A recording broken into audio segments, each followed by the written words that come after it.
Les maisons de l'imaginaire.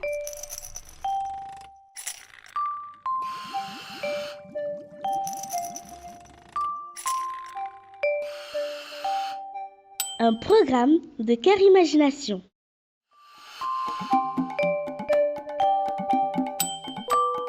Bonjour les enfants, je m'appelle Papa Hassan Dao. Que fais-tu dans la vie? Je permets à des personnes de recycler leurs déchets en ayant du gaz ou de l'électricité. Je dirige une entreprise spécialisée dans la méthanisation. Je suis ingénieur. En quoi consiste ton métier? Quand des personnes ont des déchets, ils ne savent pas en général quoi en faire. Et naturellement, ils les mettent dans des poubelles. Moi, mon métier consiste à installer une machine qui va leur permettre, à la place de mettre les déchets dans des poubelles, de les mettre dans la machine, et la machine va le recycler en biogaz et en digestat. Donc le digestat, c'est du compost organique, et le biogaz, c'est de l'énergie qu'on peut transformer en gaz de cuisson et en électricité. Alors, comment on parvient à avoir du gaz avec les déchets organiques? On prend les déchets organiques qu'on produit à la maison naturellement, c'est-à-dire les épluchures de légumes, les épluchures de fruits, les restes d'aliments, etc. On les prend et on les met dans le biodigesteur. Quand on les met dans le biodigesteur, il y a deux parties. Il y a la partie entrée où on met les déchets organiques et il y a la partie sortie. Quand on met les déchets dans la partie entrée, ça rentre dans le biodigesteur. En fait, le biodigesteur, c'est comme le ventre d'une vache ou d'une personne.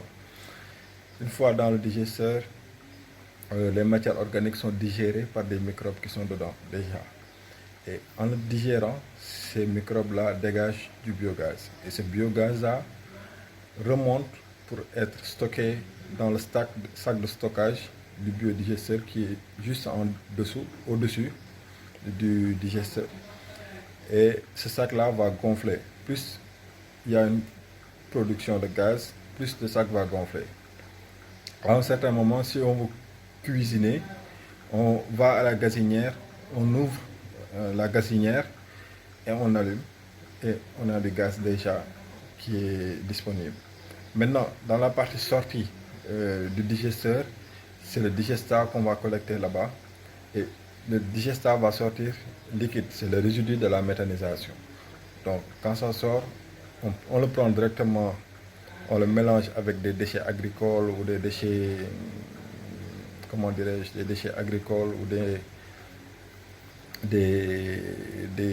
feuilles de filao, des feuilles mortes, ainsi de suite pour le composter. Ou bien on peut l'utiliser à l'état liquide en arrosant directement soit c'est des fleurs ou des surfaces agricoles. C'est ça le principe en général de la méthanisation dans le biodigesteur. Quels sont les 3 objets que tu utilises tout le temps? C'est mon ordinateur et mon bloc-notes.